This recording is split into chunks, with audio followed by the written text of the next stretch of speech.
this wasn't the sermon that I was originally going to preach. It took me an entire week to come up with the plan that I originally had, which was to write one sermon on how you love God, write one sermon on how you love people, and then write one sermon on how you learn to love yourself.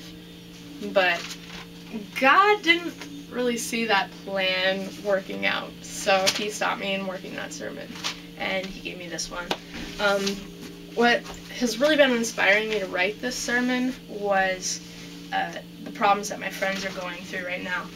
They are struggling through some really difficult times, and I just wanted to speak into their lives right now. So this is for them. And I'm just going to pray right now, so if you guys would join me, that'd be great. God, we just ask you to come into this place right now and just teach us how to suffer in a way that is glorifying to you, God. Help us to understand the reasons why we suffer, and help us to see your purpose is good through all of it. God, I just ask that you would be here in this place, that you would give me the words to say, and I ask that you would make this group receptive. Thank you, and we love you, God. Amen. Okay, a little bit of background. I am Gabby Poor. I'm a junior here, and I am from a town called Cushing, Maine. I have grown up in Maine my entire life. I spent 20 years there, and I was born in Springfield, Missouri when my dad was going to Bible college there. My parents had met when my dad was going to college in Virginia, but when he transferred out to CBC, my family was so excited because my dad would finally get time to spend with his parents. And that was something that I still have not had much time to do. We decided after my dad had graduated that we were going to live in Maine, and as a result, I didn't get out to Illinois more than like 4 times growing up.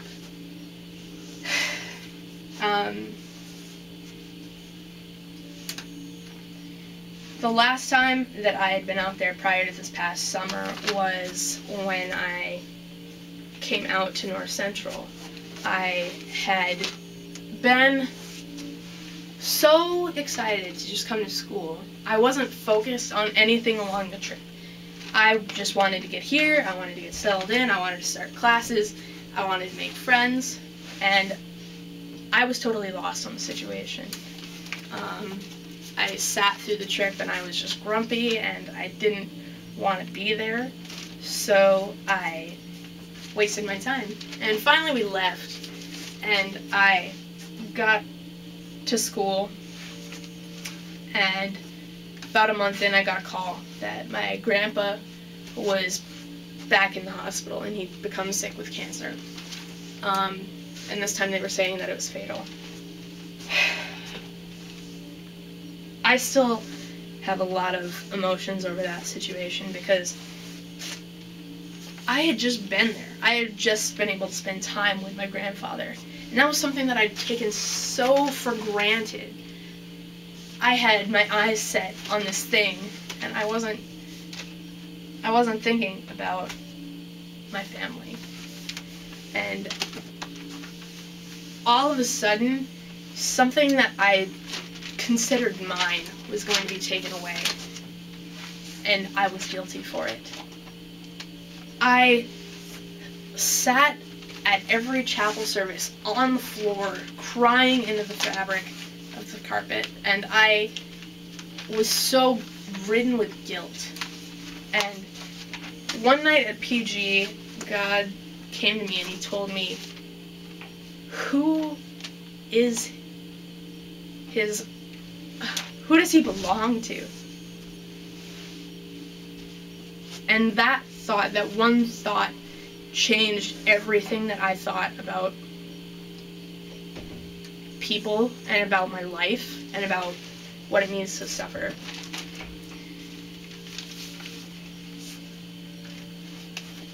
Okay, we're going to be starting in Job 1 today, and I'm not going to make you guys read the entire chapter, but we're going to just give you the abridged version. Job was a man who lived in the country of Uz, and he was considered very wealthy by the standards of the time. He was well respected.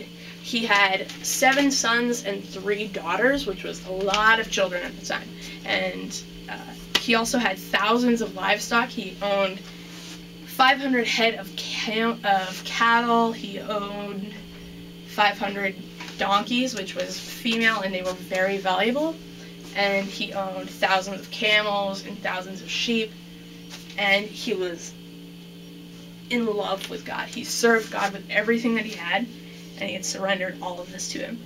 And God had called all the angels to meet, and Satan had come, and he had heard of what Job had been doing, and how Job had been living in favor with God. And he said, if he didn't have any of that, he'd curse you. So God took him up on the offer. And we're going to start at verse 13, if you guys want to turn to that section. Alright.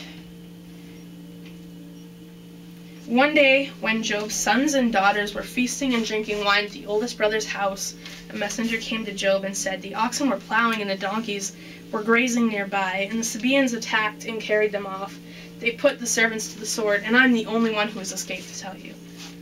While he was still speaking, another messenger came and said, the fire of God fell from the sky and burned up the sheep and the servants, and I'm the only one who has escaped to tell you. While he was still speaking, another messenger came and said, the Chaldeans formed 3 raiding parties and swept down on your camels and carried them off. They put the servants to the sword, and I'm the only one who has escaped to tell you. While he was still speaking, yet another messenger came and said, your sons and daughters were feasting and drinking wine at the oldest brother's house, when suddenly a mighty wind swept in from the desert and struck the 4 corners of the house, and it collapsed on them, and they were dead, and I'm the only one who has escaped to tell you. At this, Job got up and tore his robe and shaved his head, and then he fell to the ground in worship and said, naked I came from my mother's womb, and naked I will depart. The Lord gave, and the Lord has taken away. May the name of the Lord be praised.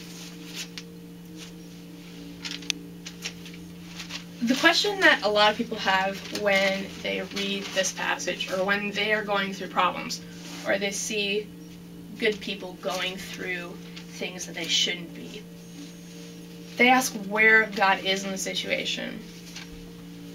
Job had way more than any of us could imagine. He had wealth, he had everything, he had 7 sons, which was a mark of perfection that ensured that he would always have somebody to carry on his name and to take care of his land and to keep his reputation after he died. He had sheep, camels, and donkeys, which were all very valuable. His sheep were needed for sacrifice, his camels were needed for transportation, his oxen plowed his fields, his donkeys were a big selling point. And one by one he loses everything he'd had.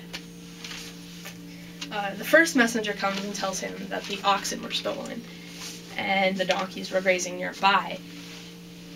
Because of the numbers of animals that Job had, he wouldn't have invested much money into the land, so the land piece that the oxen had been plowing was probably not huge. It was enough to sustain his stuff and to keep his animals fed, but it probably wasn't his big source of wealth. So it was a recoverable loss to lose his oxen, but it didn't stop. The second messenger came and said that his sheep had been killed. The sheep were a major food source for people in the Middle East. They ate lamb at Passover in the Bible, and they were also sacrificed. And Job had just lost his ability to be faithful to God through sacrifice. Third messenger said that the camels were taken away, and the camels were valuable. All his money had been gone at this point, and now he had absolutely nothing, except for his family. And then the fourth messenger comes in and tells him that his kids are dead.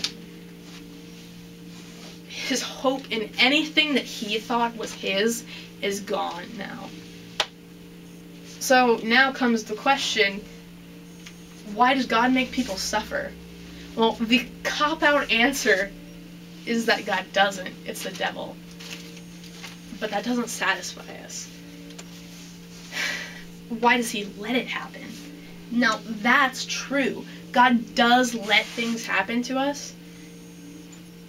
But we are so blinded by the immediate problem that we can't see a purpose.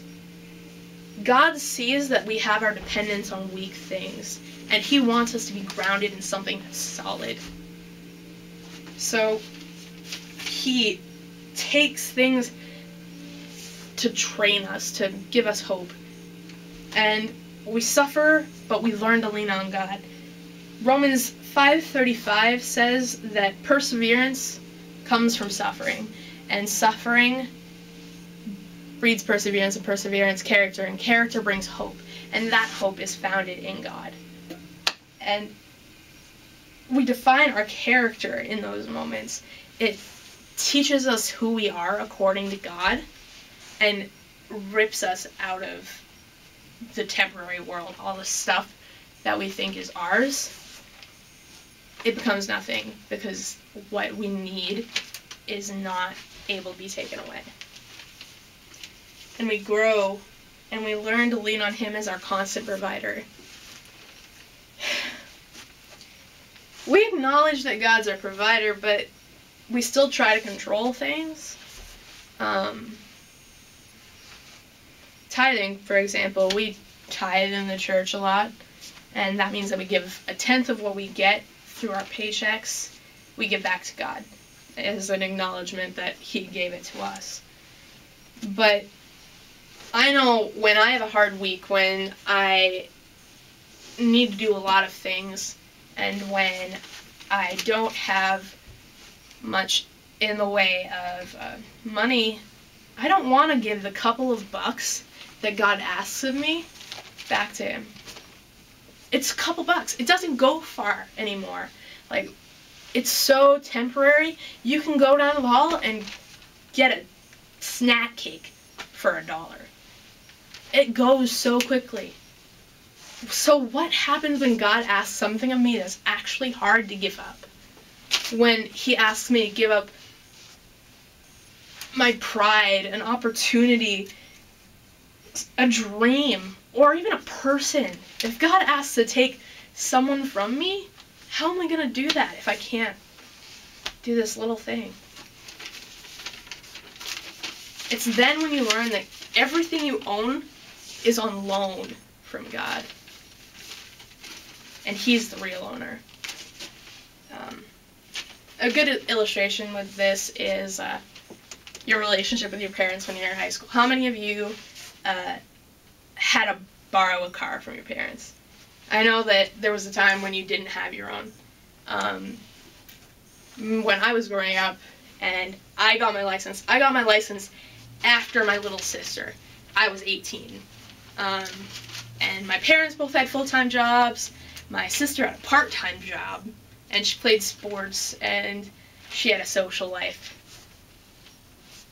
And I was pretty low on the priority list getting a car.